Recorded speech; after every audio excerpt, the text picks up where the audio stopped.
Olá, senhores, sejam muito bem-vindos a mais um vídeo no canal Coruja do Carvalho.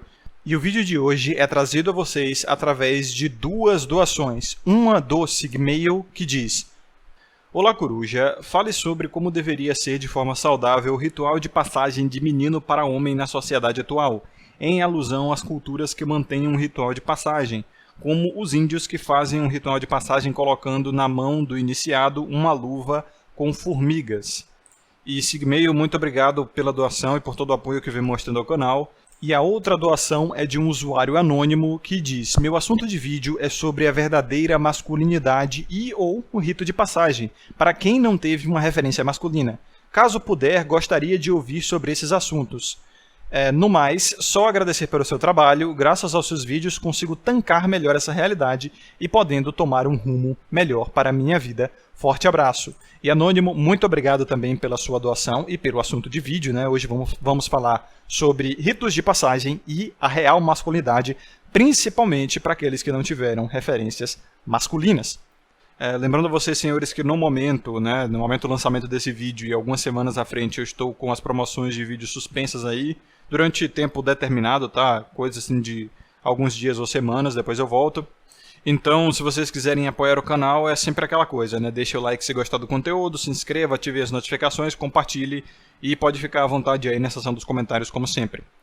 E esse é um assunto de suma importância, né? Eu já dei pincelada sobre ele em vídeos anteriores, falando que o ritual de passagem para o homem, ou do menino para o homem, tanto faz, mas para o sexo masculino em si, é algo tão biologicamente determinado quanto qualquer outro instinto que nós temos, né? O jovem menino, ele sente realmente uma sede, né, de se provar para a sociedade e de fazer algo marcante, de tal forma que não é só uma demanda emocional no menino, né?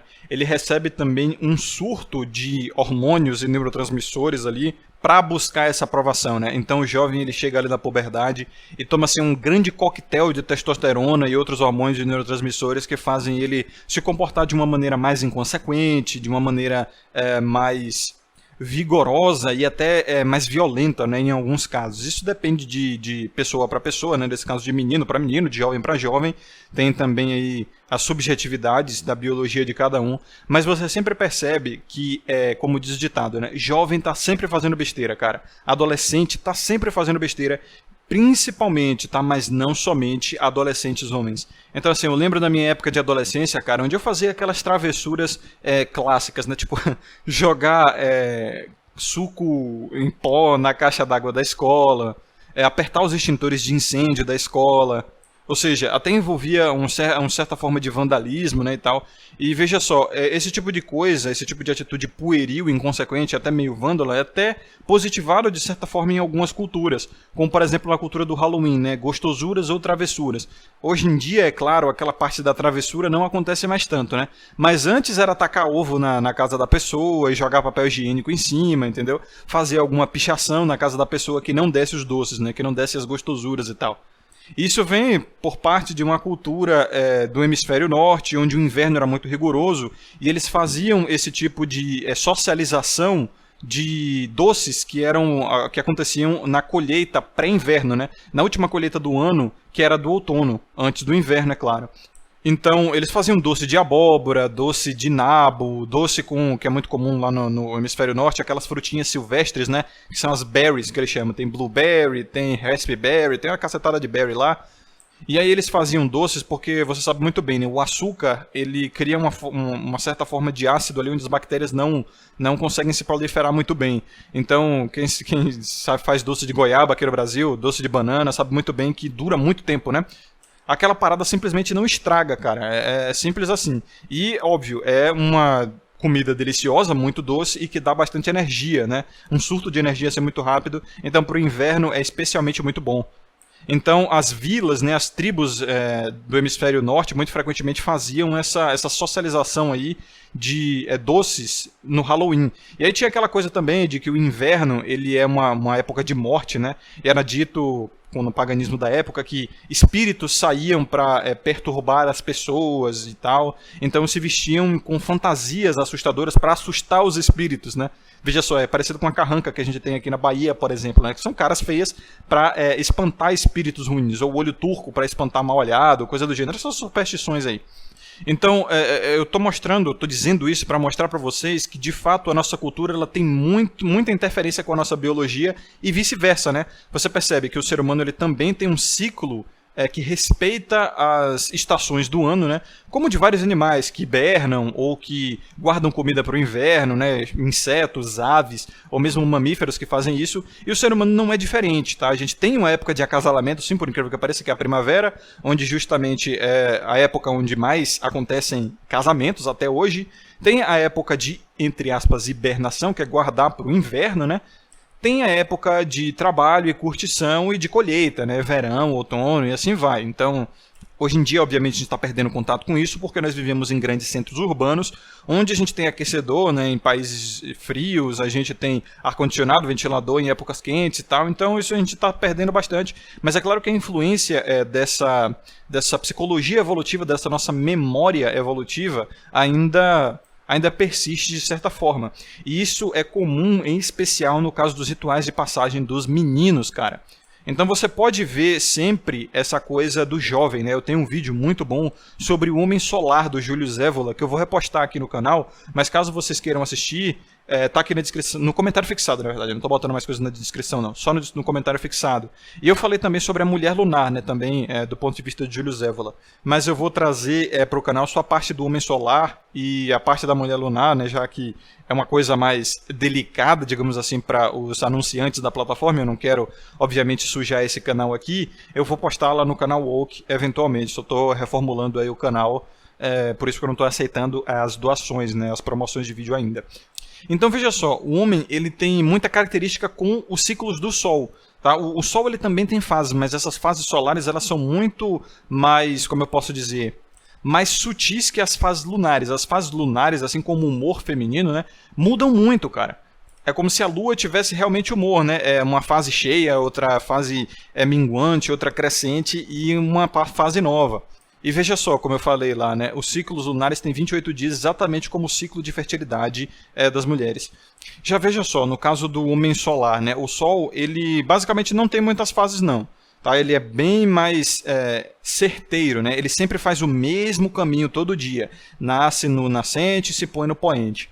Já a Lua ela é mais complicada. Tem dias que ela aparece de manhã, tem dias que ela aparece de tarde, tem dias que ela não aparece à noite.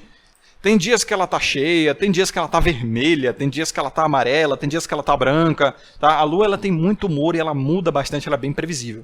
O Sol não, irmão, ele nasce, ele sobe até o topo do céu e depois cai. Então, ele tem também 4 fases, mas essas 4 fases são diárias, né?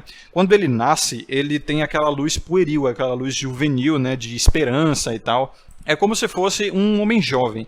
E aí depois ele chega no pico do dia, lá no meio-dia, né? Que é aquele sol mais quente, mais forte. E é aquele momento do dia mais sofrível para você realmente estar exposto a ele. Então mostra ali aquela fase da energia, né? Da juventude de um homem realmente. Que é basicamente o arquétipo do herói. É um sol cheio de energia, né? Não é à toa que é nesse momento das 9 até as 6 da tarde... onde o Sol ele libera mais raios ultravioletas, por isso até que nem é recomendado tomar banhos de Sol nesse momento. Mas isso aí é mais besteira, tá? Você não tem que ter medo de Sol não, porque nós evoluímos debaixo de Sol. Então, o momento do ritual de passagem do homem é comparado àquele momento no ápice do Sol ali, onde ele tem muita energia. E aí veja só, depois que se faz o ritual de passagem do homem, ele pode finalmente se tornar o próximo estágio do Sol, que é o Sol do fim de tarde. Um pouco antes do poente, né, onde é um sol mais maduro, vamos dizer assim, com a luz não tão forte, mas é a luz de guia, né, é o arquétipo do homem ou do sol que ele está ali melhor para viagem, porque ele ainda ilumina o dia, entendeu? Ele ainda é um guia, mas ele não tem aquela luz ofuscante e aquele calor miserável que dificulta o trabalho, dificulta a caminhada e tal. Então ele é o homem formado ali, né, o homem no seu ápice, né, 30, 35, 40 anos, vamos pôr assim. Ou seja, o melhor momento para se tomar sol é naquele momento ali, porque é o mais prazeroso, né? Não só por questões das vitaminas A e E, né? Mas porque é realmente o sol mais gostoso de se tomar. Vamos dizer ali que é o pico do VSM do sol, tá? Uma brincadeira aí, é claro. É exatamente o momento também, fazendo alusão ao homem, onde ele vai ser o melhor provedor e protetor que ele pode ser, né? Exatamente como o Sol é. O Sol é o grande protetor da Terra, de certa forma. Não é à toa que muitas das religiões viam o Sol como a expressão da divindade maior, de Deus qualquer que seja, né? Tanto religiões pagãs como católicas e cristãs. E por último, né, o Sol do poente, realmente, quando ele está ali com aquela luz alaranjada, já praticamente sem força, onde o dia está escurecendo de fato, é o Sol velho, né? É exatamente o homem chegando ao fim da sua vida. E veja só, esse é o Sol onde as pessoas mais param para admirar. Ele já não é tão forte para tomar banho de sol, ou seja, ele não é um grande provedor, né, de energia, de nutrientes de fato, mas ele ainda ilumina muito bem, tá? Ainda dá para ver bastante coisa. E veja só, ele também é muito atrelado à apreciação, ao vislumbre, até à filosofia. Por quê? Porque ele é um sol, entre aspas, sábio. Então todo mundo vai ver o pôr do sol e tem aquela dose de inspiração, aquela dose de catarse, de autocrítica e tal. Não é à toa que vários filósofos escreveram a respeito, principalmente os gregos, né, a respeito do pôr do sol. E é por isso que a gente acha o pôr do sol tão lindo, né? E a gente tem vários insights e várias catarses quando a gente olha o pôr do sol. E isso, é claro, tem tudo a ver com a nossa memória evolutiva, de que os nossos ancestrais caminhavam muito, porque eram nômades, né? A maior parte da evolução humana a gente fez através de nomadismo, e basicamente no pôr do sol, como somos criaturas diurnas, nós parávamos para observar ali, fazer nosso acampamento e dormir, né? E aí era aquele momento de calma no dia, exatamente como o homem velho, tá? O homem velho não pode ser um grande provedor, né? Não tão bom quanto ele era quando estava no seu ápice, mas ele consegue ser muito intelectual, ele consegue passar muitos ensinamentos pra gente. Então o sol ele ensina, de certa forma, meio que nos inspirando a nos criticar, a pensar, a introspecção e tal. Então essas são as fases do homem, tá? Para você entender as fases do homem, você entende as fases do dia, né, no Sol, até porque o homem ele é muito diurno e ele é muito também rotineiro, né? É diferente da Lua. A Lua, no caso, as mulheres também fazendo essa alusão, elas são mais noturnas, por incrível que pareça, de fato, e elas não gostam muito de rotina, elas enjoam mais fácil de rotina. O homem não, o homem ele se sente seguro na rotina, exatamente como é a rotina diária do Sol, né? Não é à toa que se diz, usa-se aquele ditado, né, de que amanhã vai ser outro dia, o Sol nasceu para brilhar para todos.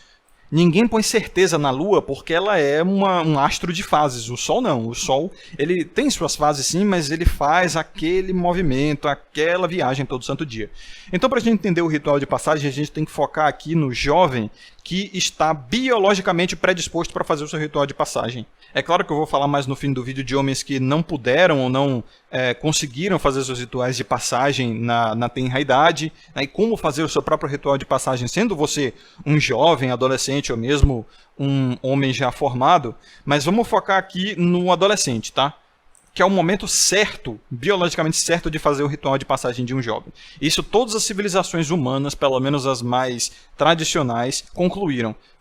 Freud escreveu sobre o complexo de Édipo, né? Que é um momento onde o jovem ele está entrando na sua maturação sexual e ele começa muitas vezes a enxergar nos homens da sua família competidores em potencial, tá? Concorrentes mesmo. E é por isso que é nesse momento onde o jovem homem, o adolescente, ele começa a entrar em mais discussões, desentendimentos e até brigas com o pai. Porque isso é comum de basicamente todos os mamíferos sociais, tá? O alfa, quando ele tem um filho, ele sabe que aquele filho dele, por ter a genética dele de alfa, pode muito bem tentar mogar ele na fase adulta, né? Às vezes pegar ele na porrada mesmo, matar ele, roubar o harém, às vezes até cometendo incesto nesse processo. Ou mesmo, sei lá, expurgar o próprio pai, enfim. É claro que eu estou falando de animais irracionais aqui, né? Primatas, canídeos e tal. Mas nós passamos por uma evolução muito parecida, não é à toa que nós, veja só, principalmente domesticamos animais que têm um sistema social muito parecido com o nosso, como cavalos e cães, né? Animais que vivem em grupo ou em rebanho, onde geralmente há um líder. Então, o fato da gente domesticar os lobos para se tornarem os cães atuais é porque eles realmente seguiam um líder, eles já tinham aquele sistema de hierarquia e de sociedade, então foi muito fácil, né, a gente domesticar eles ali, porque eles nos viram como líderes e aí basicamente seguiram nossas ordens e todo mundo se ajudou e tal. Eu fiz um vídeo sobre a Dogprio masculina, tá aqui no canal, tá? Deve estar passando no iCard aí pra vocês, topo superior esquerdo, tá? No iCard eu posso botar os vídeos desse canal, mas de outros canais como Odyssey e tal, eu deixo no comentário fixado. Então, nós, seres humanos, percebemos assim, olha, chega um momento da fase do filho, né? do jovem homem, que ele tá louco para entrar no sistema de hierarquia masculino, né, da sociedade, que ele tá louco para demonstrar poder, para entrar em competições e às vezes até entrar em embates físicos, né? Ele quer ganhar mundo, entendeu? Ele quer ter a sua independência e tal, e muitas vezes ele vai fazer isso mogando outros homens, às vezes até fisicamente. E não adianta, tá? Como na nossa sociedade de hoje, dizer que os homens eles são bestiais por natureza, violentos por natureza e tal. Olha, a natureza em si, ela só se expressa pela violência. Como Darwin dizia, né? Num metro quadrado do seu jardim, cara, há um campo de guerra minúsculo ali, né? É planta morrendo, é inseto morrendo, é minhoca, um matando o outro, comendo o outro, é uma balbúrdia, é uma sacanagem geral. A natureza em si, ela só conhece a linguagem da violência e nada mais. E existem várias formas de violência. A mais óbvia, como eu já falei a vocês, é a física. Mas existem violências veladas aí, que são, por exemplo, sociais, políticas, emocionais e psicológicas, que os homens não praticam tanto. Eles sofrem mais essas violências, principalmente no dia de hoje. E como ele não tem um aparato para identificar essa violência, porque ele evoluiu só basicamente identificando a violência física, ele é muito facilmente vítima disso aí, né? E é por isso que homens entram em relacionamentos ruins, com histriônicas, narcisistas, né? Como a gente tem exemplo aí do Johnny Depp, do Will Smith, né? Do Neymar. Esses casos famosos aí onde o cara não consegue identificar red flag, cara. É simples assim porque ele não tem esse aparato evolutivo, tá? É claro que, como diria a Epifania, né? O homem que é mais rato, que ele é mais esperto, ele vai identificar isso aí, mas infelizmente esses são exceções. Então é o seguinte, de fato a humanidade, ela tem o seu lado instintivo, tem o seu lado bestial, e não adianta você ficar criticando isso se você não trouxer uma noção de autorresponsabilidade, tá? Uma noção de como vamos resolver esse problema, como vamos lidar com isso. Novamente, eu não vou ficar aqui dizendo a vocês que nós temos que mudar o mundo, ensinar isso para outros homens.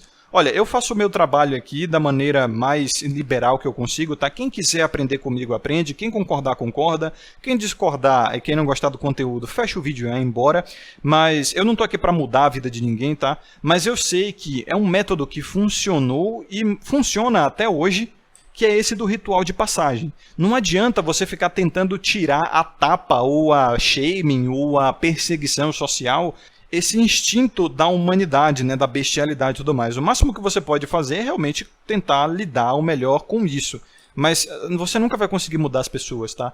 O homem, antigamente, ele conseguia fazer o ritual de passagem no seu filho porque ele tinha autoridade sobre ele. Isso era ensinado do pai dele para ele, que ele ensinaria para o filho, né? E era algo muito mais claramente necessário. Hoje não parece que é tão necessário porque, primeiro, isso parou de ser ensinado e também muito hoje se preocupa com outras questões para seu filho, né? Como estudar, como tirar um diploma, como aprender uma língua nova, casar, ter filho e ter sucesso social. Mas ensinar ele a real masculinidade, ensinar a ser homem, é uma coisa que já se perdeu há décadas. E foi uma coisa quase que planejada, tá? Foi uma coisa sistemática para acabar com a masculinidade de fato.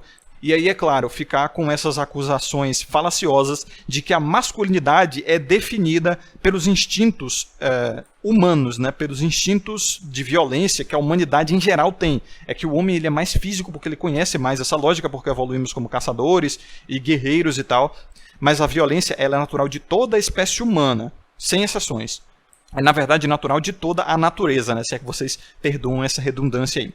Então, beleza, sabendo disso, como é que você lida? Irmão, você vai ensinar ao jovem homem o senso de autorresponsabilidade. É basicamente dar ele a emancipação, né? O que a gente trata como a Red Pill. Tirar ele da Matrix. Tirar ele do seio materno, tá? Porque é uma coisa que infantiliza muito qualquer ser humano, principalmente o homem, porque ele fica ali muito apegado àquele acalentamento materno, fica embaixo da asa da mãe, e isso não é bom, tá? Porque isso tira a autorresponsabilidade dele.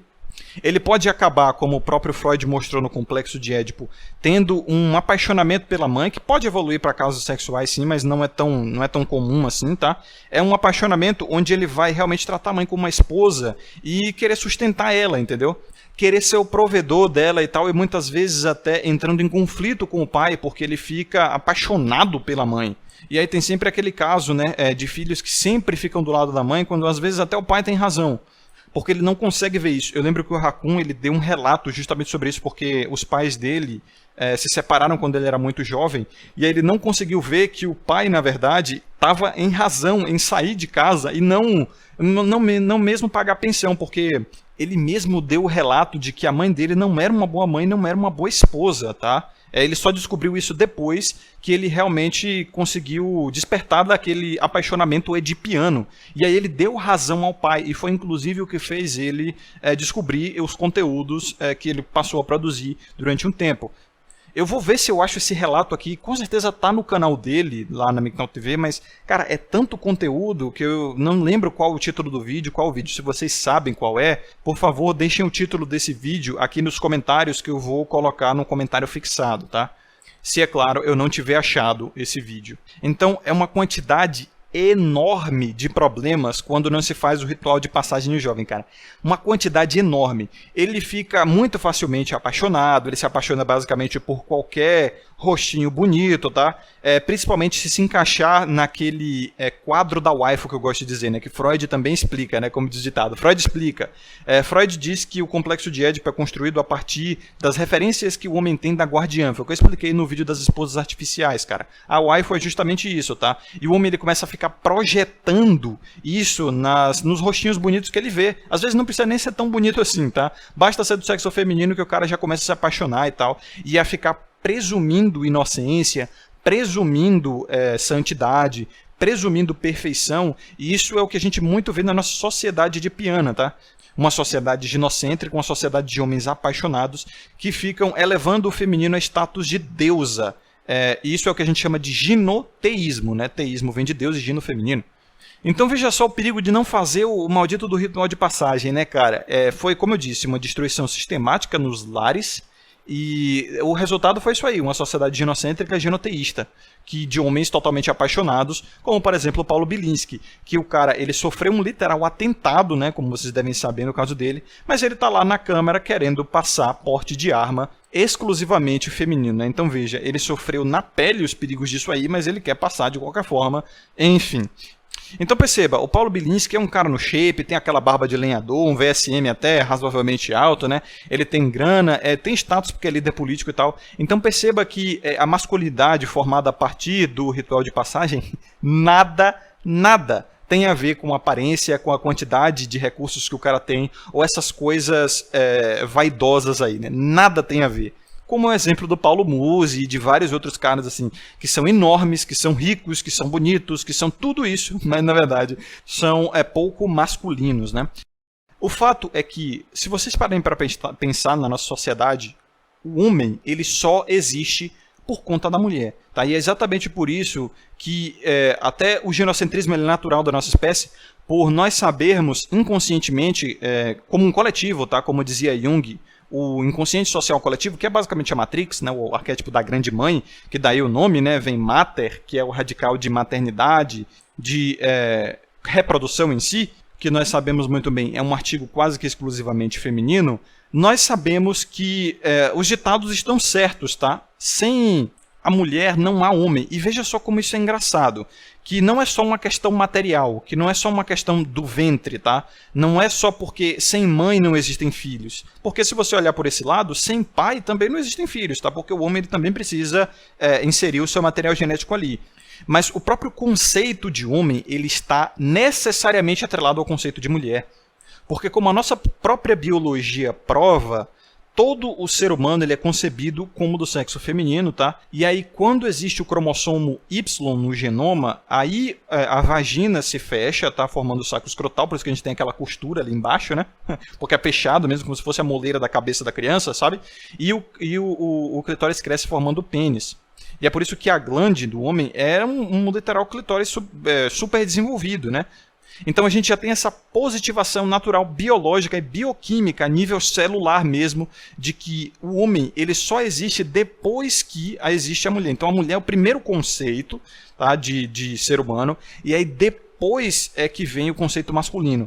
Então é como se o masculino ele fosse um feminino mais desenvolvido, um feminino forçado a se desenvolver mais, tá, pelas próprias positivações biológicas, bioquímicas, celulares, e assim se repete também na sociedade e na cultura, porque veja só, antes de se tornar homem, o menino, ele um menino, né? De fato. É tanto que chamar um homem de menino é até algo pejorativo, porque veja só, quando o homem ele não se torna homem ainda, quando ele não é visto como homem pela sociedade, ou seja, ele não passou pelo ritual de passagem, ele vai ter basicamente a mesma autoridade e crédito social de uma criança.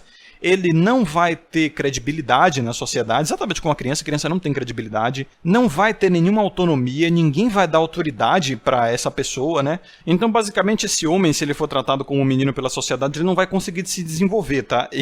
E acima de tudo, ele não vai conseguir atrair parceiras para ele, obviamente, se reproduzir, porque esse é o foco de todas as espécies da Terra, né? É o foco de toda a vida. E ele não vai conseguir constituir família, passar sua genética adiante e provavelmente nem vai conseguir sobreviver, porque ele precisa da credibilidade de outros membros da tribo ali, ou da sociedade e tal, para conseguir favores, para conseguir crédito, para conseguir comprar coisas, enfim. Então, ao longo da história humana, existiram 3 polos, o polo feminino, o polo masculino e o polo infantil. O polo infantil e o polo feminino foram, essencialmente, a mesma coisa, onde ambos não tinham muita autoridade, não tinham muita credibilidade, precisavam ser dependentes acima de tudo, tá? Dependente de quê? Do polo masculino, de um homem, de um provedor e tal. Hoje, essa lógica mudou por diversos fatores, tá? Diversos fatores sociais, econômicos, culturais, tá? Que vocês devem saber quais são, eu já expliquei em vários vídeos do canal, né? O Raccoon explica muito bem isso, o Kodama e vários outros criadores de conteúdo aí, principalmente de primeira onda.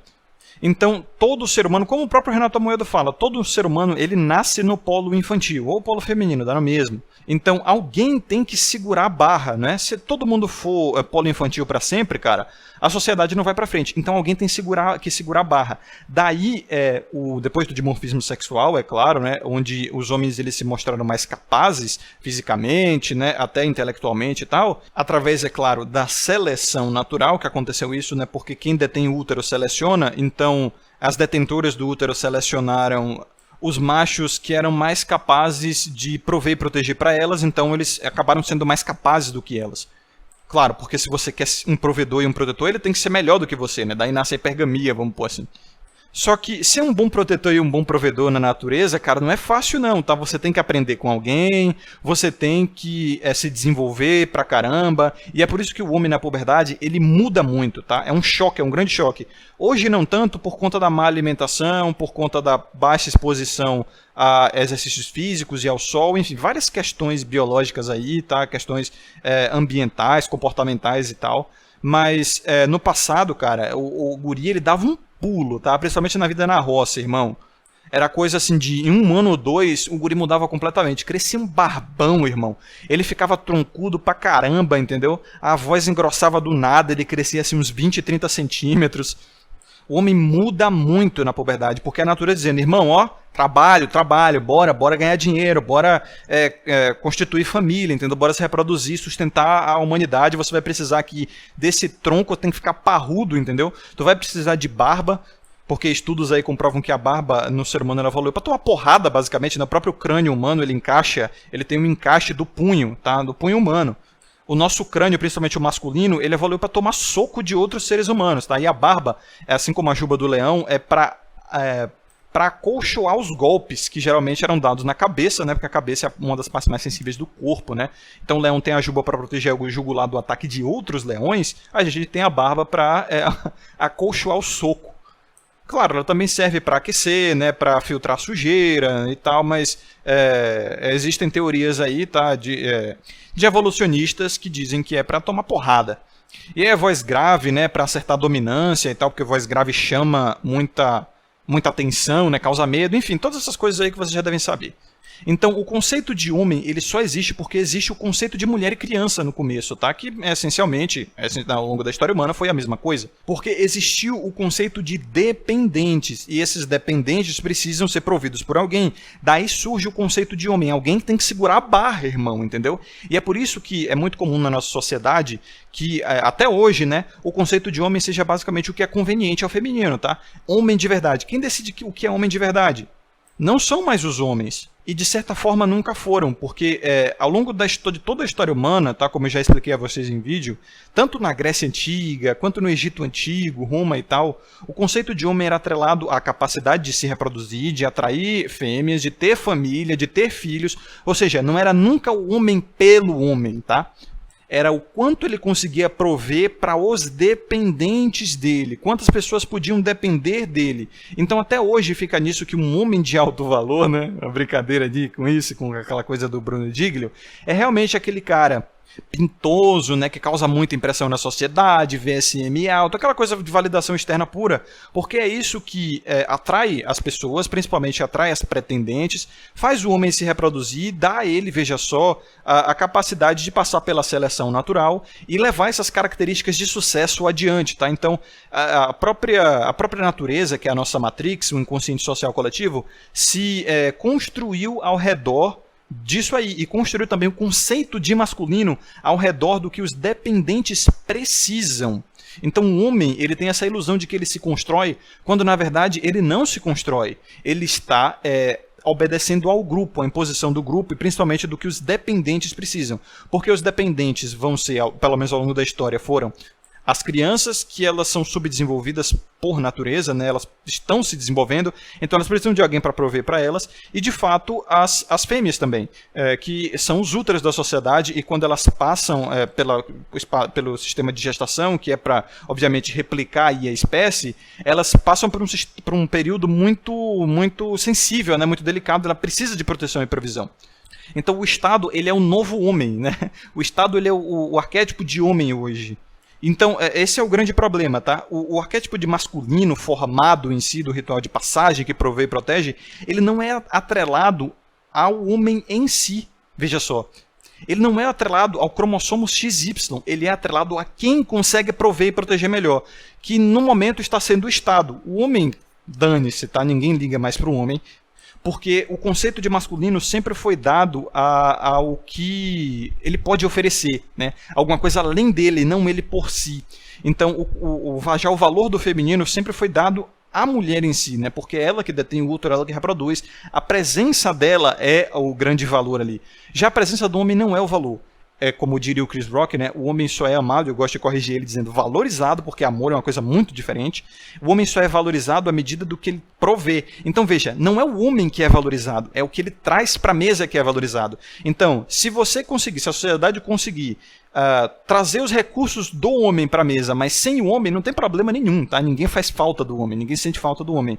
E é exatamente por isso que eu tento trazer a vocês essa perspectiva de abandonar a sociedade e deixar com que a sociedade se provenha sozinha, e fazendo ao máximo para que você faça a sociedade, entre aspas, sentir a sua falta, porque, é claro, isso é só utopia, tá? É só na teoria, que assim a sociedade teria que voltar a barganhar com os homens por precisar dos recursos dele. Mas para isso acontecer, a gente precisa de uma quantidade grande de homens fazendo isso, e eu acho muito difícil, né? Pelos motivos que eu já expliquei, de porque é impossível vender esse tipo de comportamento de boicote aos homens, porque eles não ganham nada com isso além de paz de espírito e tranquilidade, tá? Então, para você vender um estilo de vida para homens, você tem que dar a eles uma promessa de prazer, tá? Que seria constituir família, acesso a sexo, acesso a parceiras, enfim.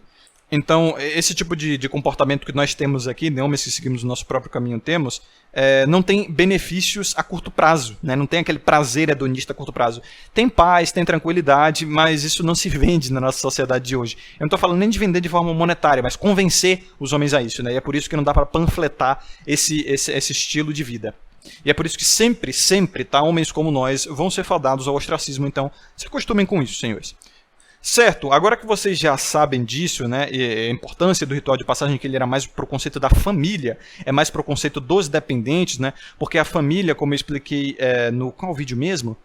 No vídeo do Homem Sigma, né, lá no final. A família é o foco da espécie humana, porque nós somos seres tribais, evoluímos em tribos, grupos familiares ali, né, de tios, primos, filhos, pais, mães e tal, que iam crescendo exponencialmente através da reprodução, e aí chegava-se no número de 150 pessoas no máximo, rolava a disrupção ali, né, como acontece basicamente em todos os animais sociáveis. Chega um número muito grande, onde começa a rolar briguinhas, intrigas, e aí começam a se mudar um para cada lado, tá? É natural. Aí surgem outras tribos. Daí os nomes das famílias, né? como sei lá, a família Ferreira, né, que vem justamente da profissão de ferreiro.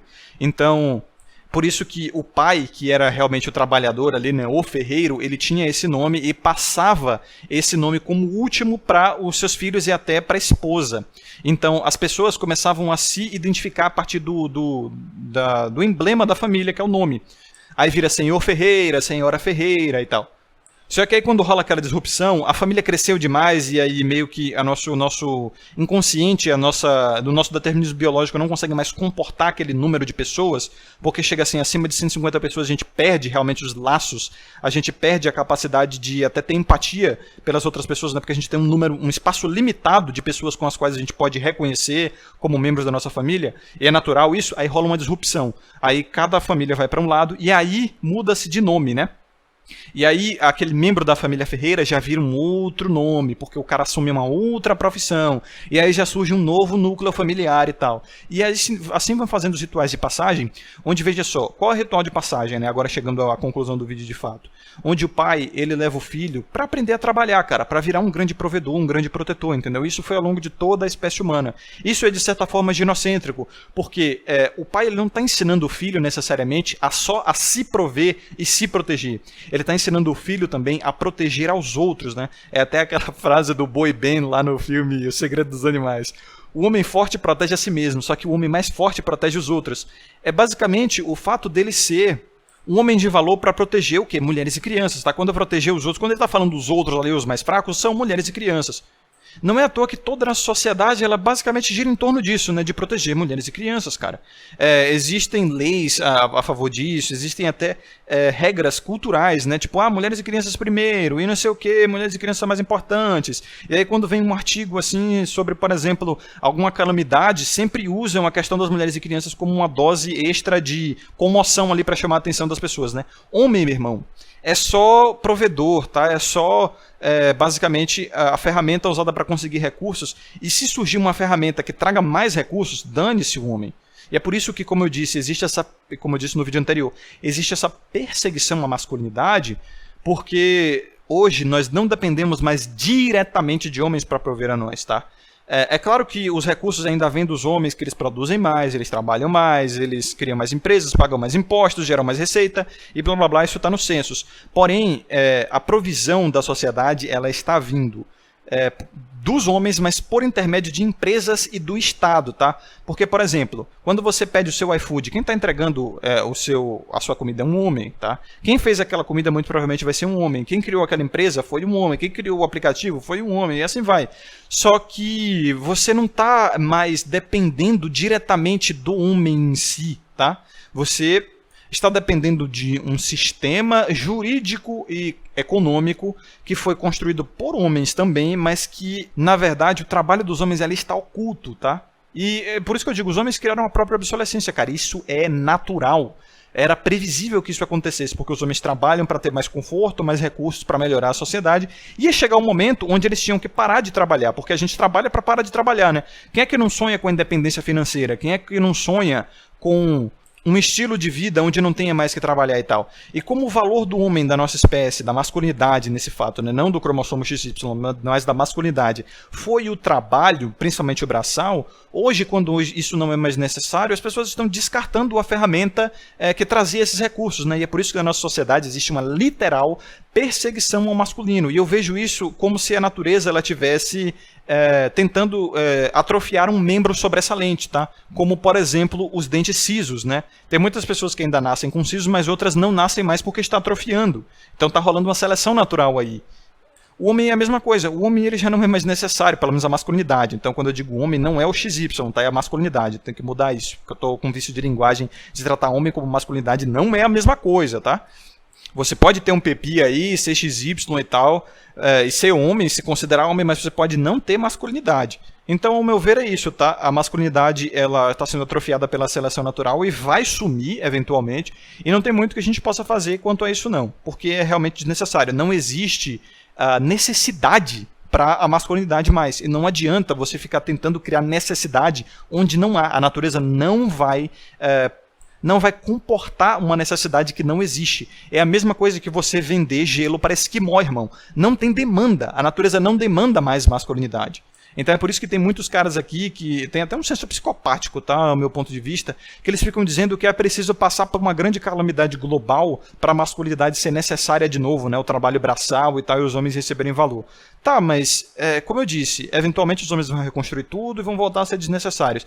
Sem falar que, pô, você querer que todo mundo passe por uma situação de escassez só para você receber o afago no ego de ser masculino, de ser valorizado pela sociedade, é basicamente botar todo mundo numa situação deplorável só para você ter a validação externa, né?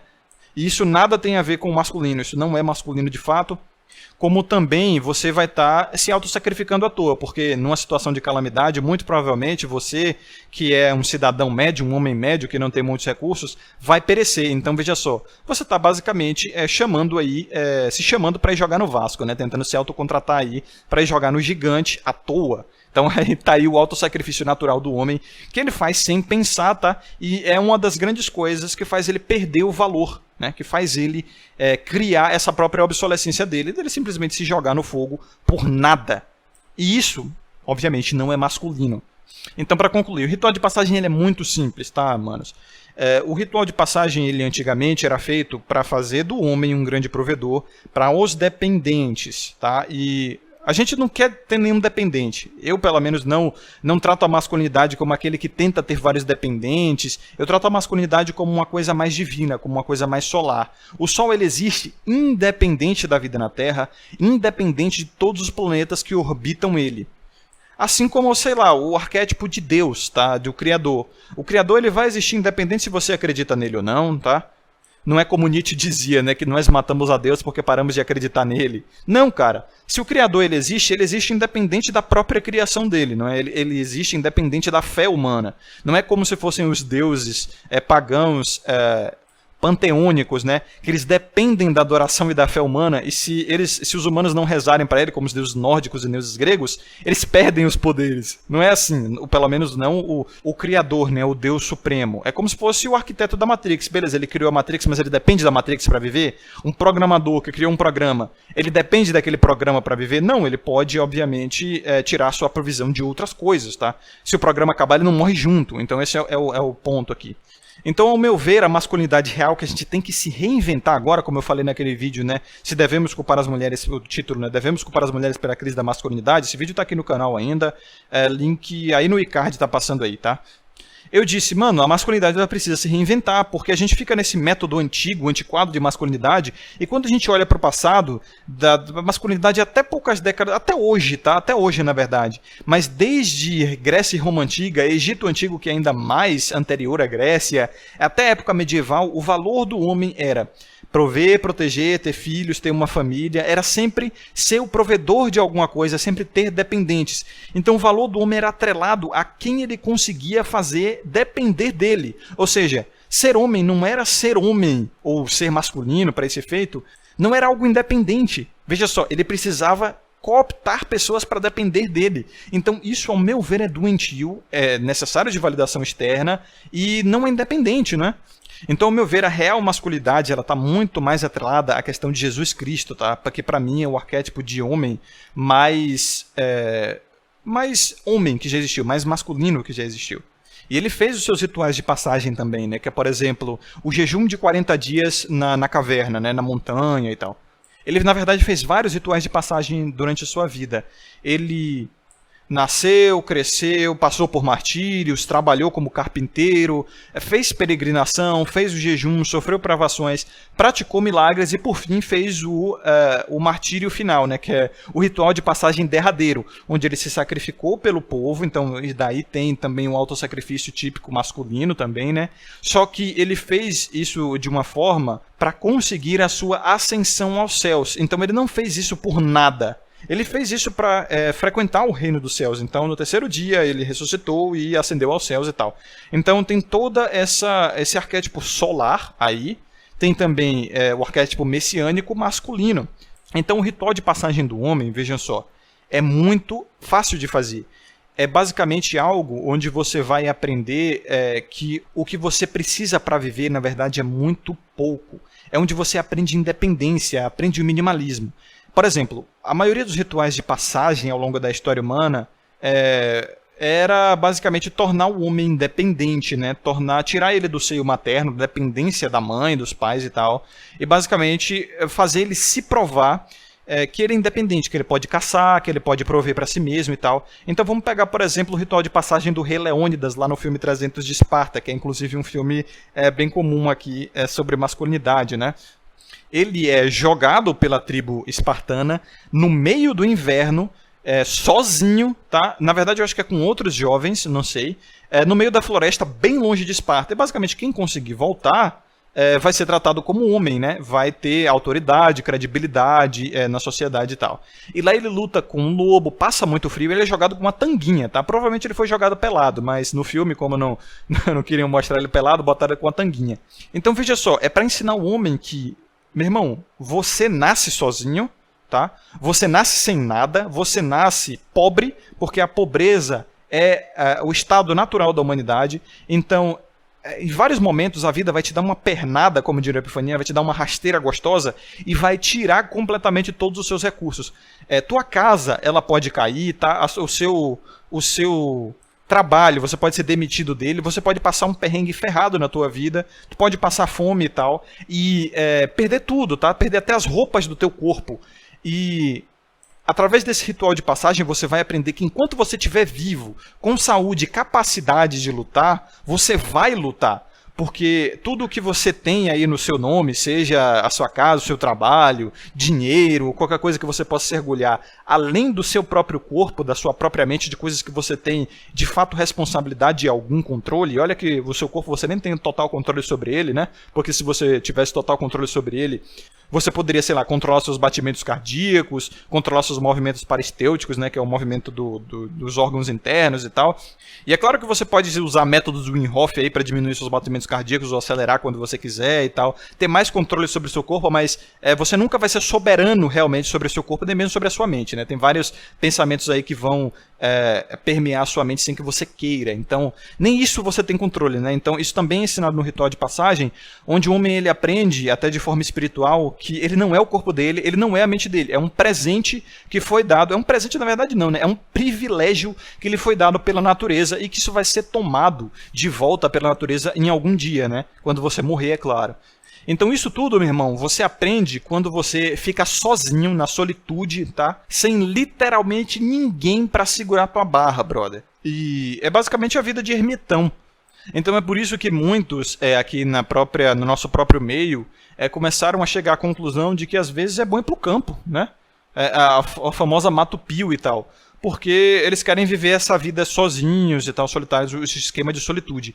É claro que o ser humano, veja só, ele é uma criatura sociável, tá? Viver sozinho em total solitude é basicamente atestado de loucura. É claro que existem exceções aí, geralmente esses caras não são bons da cabeça, são biluteté, tipo uns Unabomber da vida e tal, mas muitos dizem que, veja Tesla, por exemplo, veja homens que foram exilados e viveram bem sozinhos. Olha, eles ainda viviam em grupo, esse é o fato, tá? Tesla vivia em grupo, Einstein vivia em grupo, eles tinham ali a sua família, viviam em cidades ou mesmo pequenas aldeias ou tribos e tal. Então, o grupo deles era muito menor, era muito minimalista, tá? Mas eles ainda viviam em grupo. Homens realmente ermitões que vivem completamente fora de um grupo, são exceções que provavelmente você não vai fazer parte. Então não se espelhe em exceções.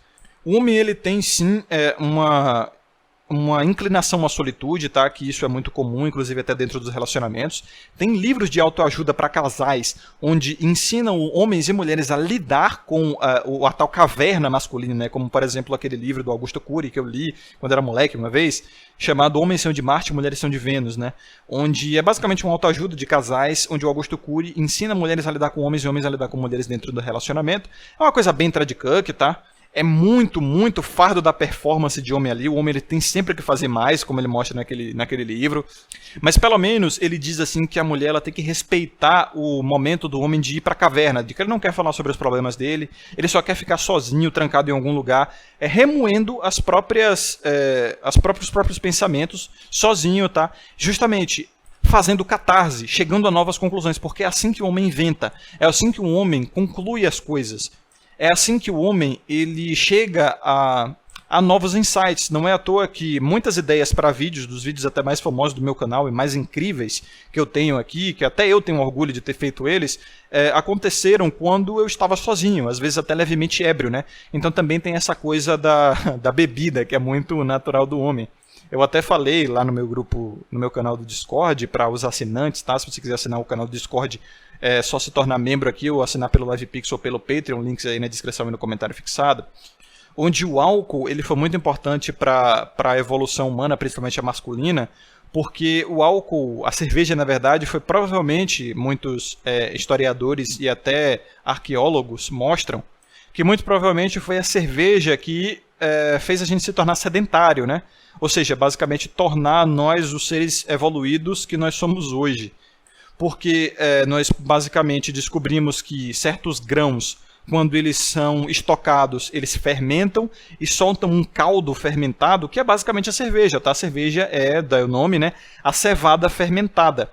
É a cevada que muitas vezes apodrece mesmo, né? Às vezes vai até outros vegetais podres para fabricar uma das melhores cervejas do mundo, que é a tal da fermentação em barris e caldeirões e etc. Então os homens eles pararam para beber aquilo ali num momento de desespero, tá, de muita fome, e aí viram que aquilo tinha álcool por conta da fermentação do açúcar, né? Você sabe que bactérias quando fermentam o açúcar liberam álcool, e aí os caras ficaram bêbados, e quando fica bêbado você dorme.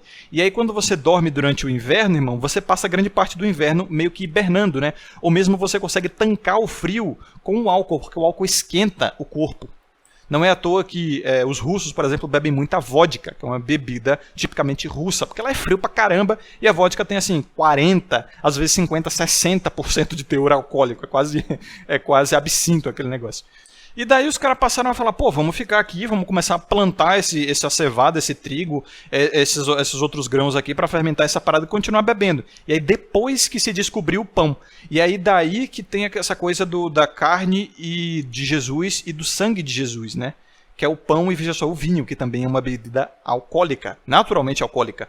E ambos são feitos a partir da fermentação. Obviamente a cerveja ela nasceu bem antes do vinho, tá?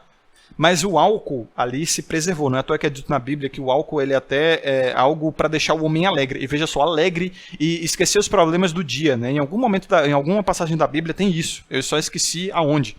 Mas de fato, o pecado da Bíblia do álcool é a embriaguez e não o consumo do álcool em si. Então eu sempre bebo para, obviamente, ficar levemente ébrio, mas nunca embriagado.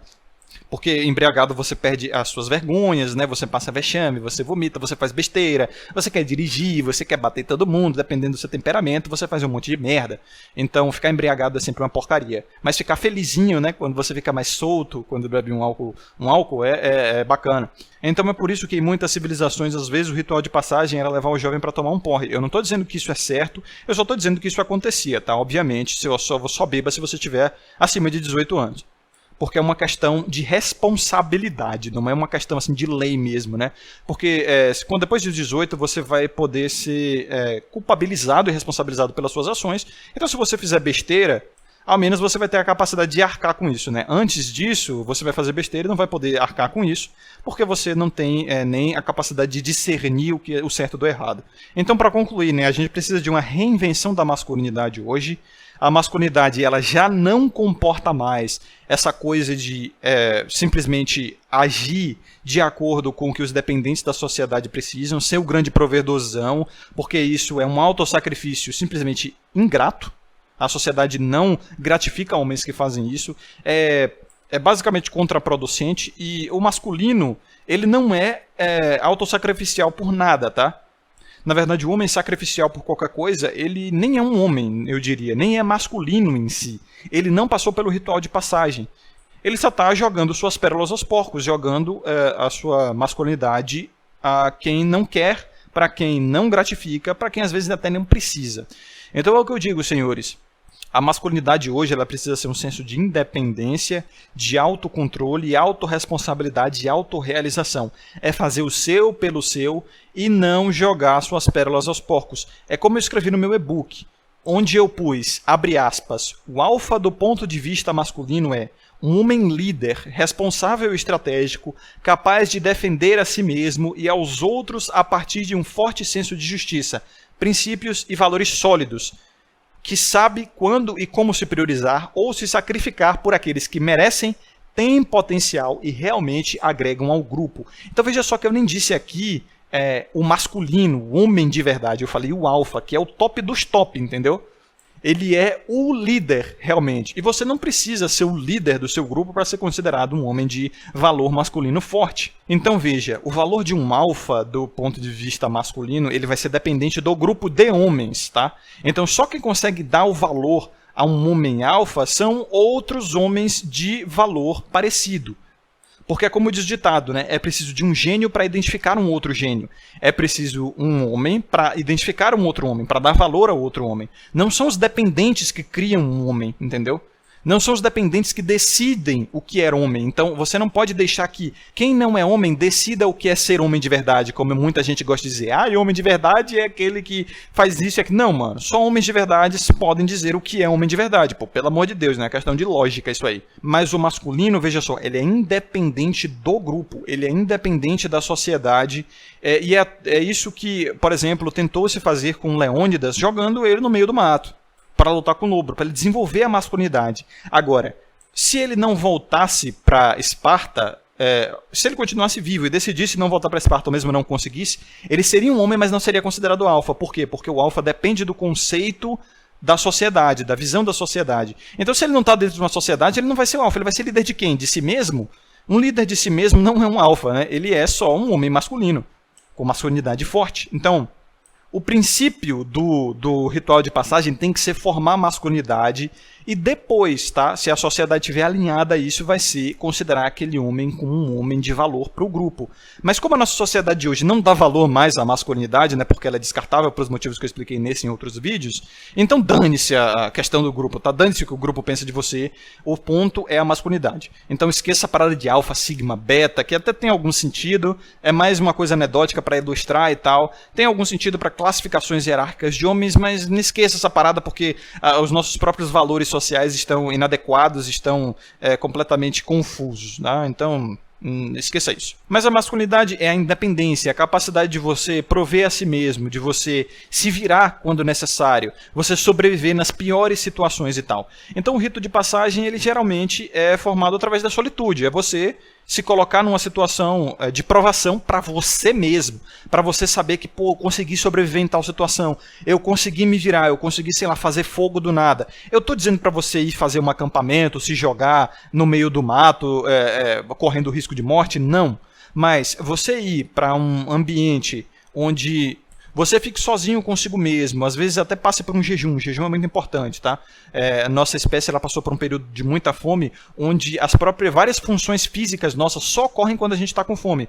Como, por exemplo, a limpeza do nosso próprio corpo, autofagização de células mortas ou doentes, né, que essa parada cura até câncer. O jejum está sendo pesquisado para cura de câncer, não estou brincando.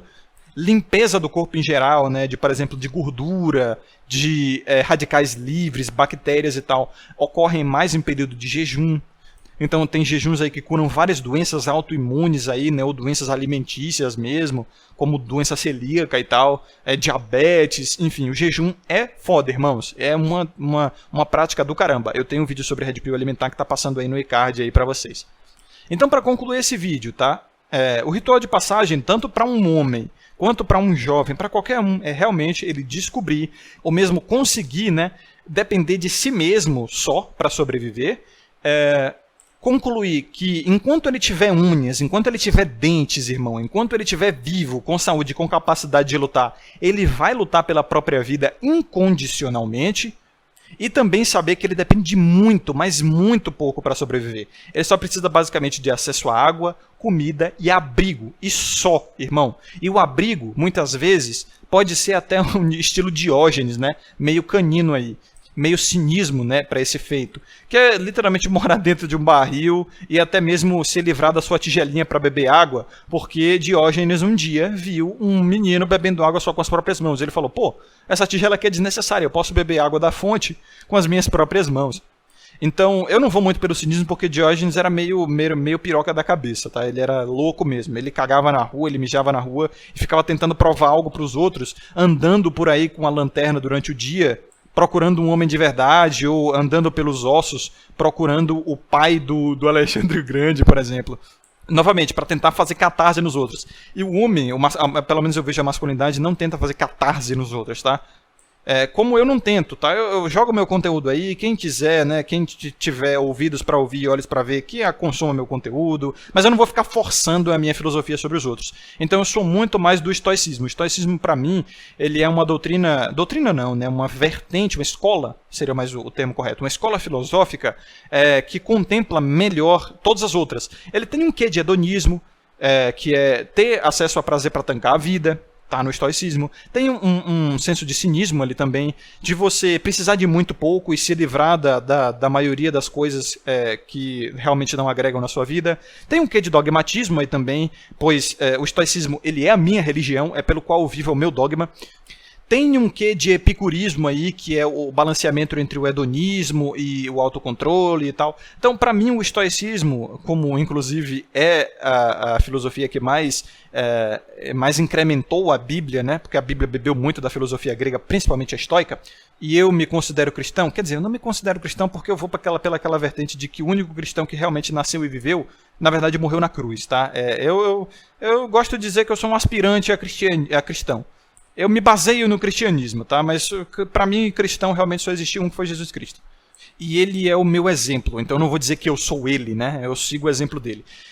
Então, para a conclusão, irmão, ser homem é ser independente, autorresponsável, saber que ninguém vai vir por você, saber que você pode viver sozinho, é claro, usando dos artifícios que você puder aí, vivendo em sociedade tranquilamente, tá? Você pode viver em centros urbanos, mas sabendo você que você tem que fazer pelo seu, conseguir usar as ferramentas que a sociedade te dá, seja internet, tecnologia, seja qualquer coisa para conseguir o seu, saber não jogar suas pérolas aos porcos, tá? E é uma coisa que você aprende simplesmente nesse ritual de passagem aí, estilo Leônidas, né? Eu não vou dizer pra você, porque eu não sou seu pai, eu não vou dizer qual o seu ritual de passagem, exatamente como fazer o seu ritual de passagem.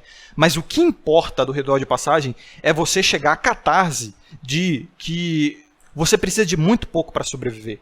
Você precisa de água, comida e um teto sobre a cabeça. E esse teto sobre a cabeça pode ser, por exemplo, o barril do Diógenes, velho. E é claro, o que vai te provar isso, o que vai te dar essa catarse, dependendo de homem para homem, vai ser coisas diferentes. Às vezes o cara passa, sei lá, 7 dias como foi o meu caso, tá? Eu cheguei a certas catarses sozinho. Eu adoro ficar sozinho, né? É a solitude natural do homem. Então o meu ritual de passagem, eu faço ele frequentemente, tá? Eu fico sozinho na minha, assistindo bons filmes, ouvindo boas músicas, bebendo um pouquinho. Eu com a minha própria mente, e eu consigo ter várias catarses, várias ideias para vídeos e várias resoluções a partir disso. Então veja só, eu consumo materiais de outros homens, né, que é legado intelectual. Como eu falei no vídeo da Red Pill espiritual, né, velho? Tá passando um recard aí para vocês também. Então, por exemplo, Beethoven, quando ele compôs a Moonlight Sonata, ele deixou para a posteridade o legado dele. Ele se imortalizou através daquela música. E através das sensações que eu tenho, eu consigo incorporar, entre aspas, Beethoven, né? Eu consigo me possuir pelo espírito de Beethoven ali e basicamente sentir o que ele estava sentindo enquanto ele estava compondo a música. Pode não ser exatamente o que ele estava sentindo, mas pelo menos é a minha percepção que eu tenho de Beethoven. Então é como se fosse uma possessão pelo legado espiritual dele. Eu deixo meu legado espiritual aqui também através desses vídeos e tal, e do meu e-book, enfim, de todo o trabalho que eu faço como criador de conteúdo. E veja só que para mim não precisou de nada radical demais para eu fazer meu ritual de passagem e chegar à minha catarse, chegar a concluir exatamente o que eu estou passando para vocês aqui. No seu caso, pode ser ir para um acampamento durante 7 dias aí, e ficar sozinho, pode ser, sei lá, ir caçar, tá? Pode ser ir pescar, pode ser qualquer coisa, depende para cada homem qual é. Pode ser passar por dor, né? Como, por exemplo, aquela tribo indígena que botava aquelas luvas com formigas para ficarem ferroando ele ali e tal. Pode ser, tá? Esses rituais de passagem dados pela sociedade para os meninos é de uma forma generalista, porque não dá para realmente ficar fazendo um ritual de passagem para cada indivíduo, para cada subjetividade. Então, você tem que ter a sua autorresponsabilidade para fazer o seu próprio ritual de passagem. Porque o ritual de passagem ele é natural de todo homem, ele vai acontecer, porque todo homem ele pede por isso. E a sociedade, a própria natureza, ela não admite vácuo de poder, tá? Se não tem homens fazendo ritual de passagem para outros homens, a natureza e a sociedade, ela vai vai criar um ritual de passagem, que hoje é um ritual de passagem totalmente ginocêntrico. Hoje, para um homem ser considerado homem, ele tem que pegar muita mulher, ele tem que se reproduzir, ele tem que ser alfão, e tem que ter um VSM alto, um homem de alto valor e tal. Então esse é um ritual de passagem ginocêntrico que, por conta da destruição sistemática do ritual de passagem de homens feito para outros homens, ou meninos nesse caso, a natureza simplesmente não deixou que o vácuo de poder existisse, e agora quem toma conta dos rituais de passagens são as mulheres. São elas que decidem hoje quem são os homens de verdade, não é? Então, irmão, para você quebrar esse ciclo, tem que ter autorresponsabilidade. É você e acabou. Então, é isso que eu quero dizer, tá? Então, senhores, a vocês que acompanharam até aqui, poxa, admiro realmente a paciência e o interesse, principalmente, que vocês têm de ficar me ouvindo, né? Porque vocês realmente estão interessados no meu conteúdo. Então, é a vocês que eu dedico realmente esse conteúdo, não para quem saiu no meio do vídeo, para quem não se interessa, para quem nem abriu o vídeo, tô nem aí, para quem critica, não tá a fim de me ouvir, beleza, irmão, pode ir aí pro mar de conteúdo que é o YouTube, você vai encontrar muita coisa, mas você que tá aqui é porque você gosta realmente, você concorda, você tem algo a ganhar com isso, então é você que eu desejo sabedoria e consciência sempre, esteja firme no seu próprio propósito, aqui é o Coruja do Carvalho, vejo vocês no próximo vídeo e até mais.